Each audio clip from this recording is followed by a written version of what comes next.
வறுத்த கார முட்டை தொக்கு செய்கிறதுக்கு 3 முட்டை எடுத்துருக்குறேன். ஒரு தோசைக்கல்லில் முட்டையை உடச்சி ஊற்றி உப்பு பெப்பர் போட்டு ஆம்லேட் போட்டு எடுத்துக்கிறலாம். ஒரு வடைச்சட்டியில் கொஞ்சம் எண்ணெய் சேர்த்து கடுகு, கொஞ்சம் ஜீரகம், கொஞ்சம் சோம்பு, கருவேப்பிலை,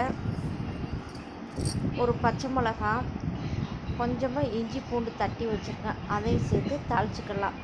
ஒரு பெரிய வெங்காயத்தை கட் பண்ணி வச்சுருக்கேன், அதை வதக்கிக்கலாம்.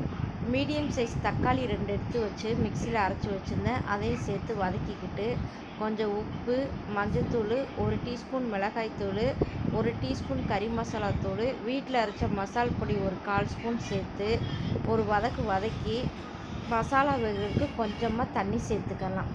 அது 2 நிமிஷம் கொதித்ததுக்கப்புறம் ஏற்கனவே சுட்டு வச்ச முட்டையை சேர்த்து அதை மூடி வச்சு 5 நிமிஷம் வேக வச்சு எடுத்துக்கலாம். அதுக்கப்புறம் அதை திருப்பி போட்டு மறுபடியும் லோ ஃப்ளேமில் வச்சு வேக வச்சு எடுத்துக்கலாம். காரமான முட்டை தொக்கு ரெடி ஆயிடுச்சு.